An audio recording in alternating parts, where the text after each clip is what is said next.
गिर्द एक मैसेज दिया जाए कि सारी संपत्ति इसकी जो है इनके परिवार को दे दिया जाए। सारी संपत्ति जितने ज़मीन हो जायदाद हो सारे परिवार को देकर और ये मकान को प्लास्टर करवा के एसडीएम और डीएम साहब से कहेंगे मुख्यमंत्री साहब ये कार्य करवा के उस परिवार को दे दिया जाए ताकि एक मैसेज जाए, इस तरीके का अपराधी फिर पैदा न होने पाए। डॉक्टर मनोज यादव जी मौजूद हैं, हम उनसे जुड़ेंगे और कैसा ये पूरा परिवार का जो है न्याय दिलाने का कैसा संघर्ष हो रहा है, कैसा जो परिवार के लोग हैं वो एकदम परेशान हैं, चूँकि 5 बहनों का के में इकलौता भाई था और घर का चिराग था अनुराग यादव। तो भैया क्या कहना चाहेंगे आप?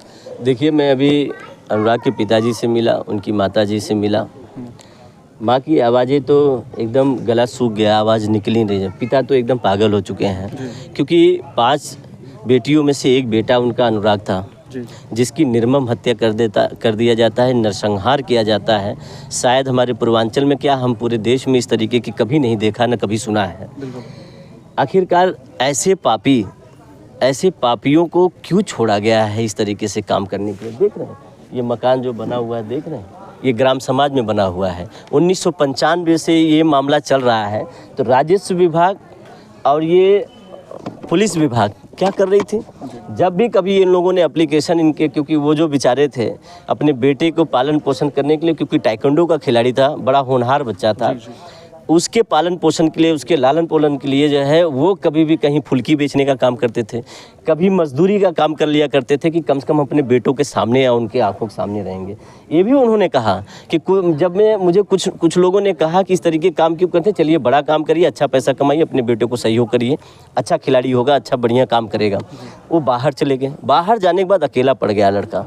अकेला जब पड़ गया तो ये पापी, ये जो लालता यादव है, ये पापी नहीं, रमेश लालता, उनके परिवार के लोग साजिश करके, और वो जो राकेश एसआई है मतलब उसने उस्काया, उसका भाई अभी पोस्ट पे है, उसने उस्काया कि आप जाइए इस तरीके से कार्य कर दीजिए, कोई दिक्कत नहीं, हम पुलिस प्रशासन को संभाल लूँगा। क्यों? योगी आदित्यनाथ के सरकार में ऐसे पुलिस वाले अपने परिवार को बचाते हैं कि किसी की हत्या कर दो, ये किस लिए उस पर बैठे हुए? तो कहते हैं कि हमारी सरकार जो है जीरो टॉलरेंस पे नीति पर काम कर रही है, अपराधियों को बख्शा नहीं जाएगा। तो यहाँ पे कैसे क्या उनके कानों तक खबर अभी तक नहीं पहुँची? माँ रो रही है, बहनें रो रही हैं, पिता रो रहे हैं, गांव के लोग बोल रहे हैं, हमारे यहाँ के वीरेंद्र प्रधान जी उनकी भी आवाज़ जा रही है। क्या उनके एलआईयू जो है मुख्यमंत्री साहब के यहाँ से संदेश नहीं दिए होंगे? अभी तक कोई कार्रवाई नहीं हुई, अभी तक कोई कार्रवाई नहीं हुई। तो वो वो पिता, उनके परिवार, गांव, देश के लोग क्या सोचेंगे कि ऐसे जीरो टॉलरेंस होता है? इस तरीके का जीरो टॉलरेंस जब यहाँ का प्रेजेंट मुख्यमंत्री जो है, सूबे का मुख्यमंत्री जब नहीं जान पा रहा है कि उसके राज्य में इस तरीके की घटना जो कभी न कोई सोचा होगा, न समझा होगा, न कभी देखा होगा, इस तरीके की घटना होने के बावजूद भी हमें ये बताइए कि वो मुख्यमंत्री कहाँ सोए हुए हैं? क्यों नहीं कार्रवाई की है? केवल ये फरमान जारी करते जीरो टॉलरेंस का, सिर्फ वहाँ चलेगा, बहराइच में चलेगा, बहराइच में इनका बुलडोजर पहुंच जाएगा बिना कुछ किसी कार्य का भी। बुलडोजर की बात क्यों नहीं चला? तो यहाँ आप बुलडोजर चलने की बात कर रहे हैं, लेकिन वहीं पे अभी एससी ने रोक लगा दिया है बुलडोजर नीति पे, योगी सरकार को फटकार भी लगाई है। तो इसके बाद बुलडोजर के चलाने की मांग करें तो क्या करें? जब यादवों का 25 घर गिरवा दिया गया, उस समय 25 घर यादवों का जब गिरवा दिया गया था, तब तो एससी सुप्रीम कोर्ट ने ही तो आदेश दिया था कि नहीं चलेगा बुलडोजर, तब पर भी उन्होंने चलवाया। आज तो ये तो निर्मम हत्या हो गई ना। इस तरीके से जघन्य अपराध उसने किया, निर्मम हत्या किया, नरसंहार किया। जितना कहा जाए हमारे समाज में इस तरीके का पापी हो ही नहीं सकता। ऐसे पापी को तुरंत जो है सजाए मौत दे देना चाहिए और उसके पूरे परिवार को जो है उम्र कैद की सजा दे देनी चाहिए। पूरे गांव को मुकदमे में लपेट के ऐसे पापियों को जिंदा क्यों रखा गया है? अब तक तो एक्शन ले लेना चाहिए। हम तो एसपी साहब से मांग करेंगे और डीएम साहब से मांग करेंगे। साहब यहाँ एसपी साहब तो आए थे मगर क्या कार्रवाई हुई? कोई कार्रवाई दिख रही है? माँ पिता कोई संतुष्ट नहीं है। क्या आप ऐसा कहना चाहेंगे कि ऊपर से दबाव आ रहा है, प्रेशर पड़ रहा है, तो ऐसे सरकार कुछ भी हो, अगर आप कानून में बैठे हुए हैं, जो भी अपराध यहाँ पे बनता है, आप झूठे आदमियों को आप सजा सुना देते हैं, उनको मुकदमा लिख देते हैं, अज्ञात में नाम लिख लेते हैं। ये तो ज्ञात तो दिख तो रहा है ना, पूरा आँख के सामने है। आखिरकार उसको उसके साथ क्यों नहीं इस तरीके की घटना हो पा रही है? उसको बाकायदे पकड़ के लेके जाके आप जेल में बंद कर दिए हैं।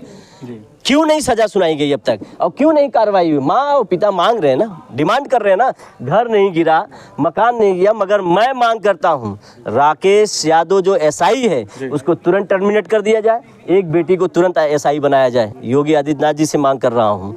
इसके बाद जो 932 ग जो इनके नाम से भी दर्ज है, ये ज़मीन आवंटित हुई है, और जितने ग्राम समाज की ज़मीन अगल बगल है वो अनुराग के पिताजी के, उनके माताजी के नाम से कर दिया जाए। इसके बाद ये जो मकान है, अब ये गिराए नहीं, इस मकान को सुमोटो पावर होता है एसडीएम तहसीलदार लेखपाल कानीगो को, तत्काल जो है उनके नाम से करके इसको प्लास्टर करवा के बढ़िया सा मकान बना के उनके परिवार को दे दे। अनुराग को तो लौटा नहीं सकते, अनुराग को लौटा तो नहीं सकते, कम से कम एक मैसेज जाए समाज में, अगर तुम गलत करोगे तुमको नाशे नाबूद कर देंगे, मिट्टी में मिलाने का नाम अतीक अहमद का मत करिए योगी आदित्यनाथ जी, मिट्टी में इसको भी मिला दीजिए और फिर इसके बाद इस तरीके से इस परिवार को कर दीजिए, ताकि प्रदेश नहीं, देश नहीं, पूरे विश्व में एक मैसेज जाए, अगर तुम गलत करोगे तो तुम्हारी सारी प्रॉपर्टी जब्त करके उस परिवार को दे दिया जाएगा।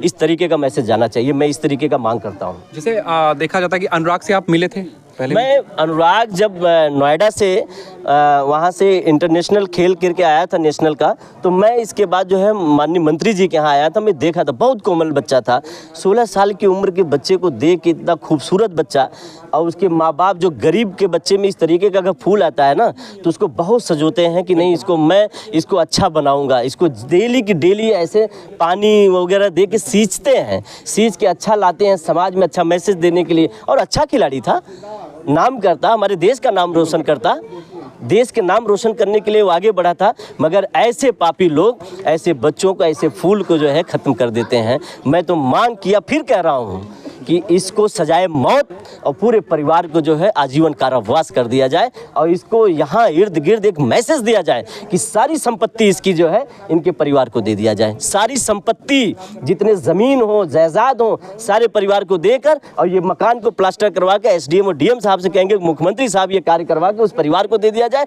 ताकि एक मैसेज जाए, इस तरीके का अपराधी फिर पैदा ना होने पाए।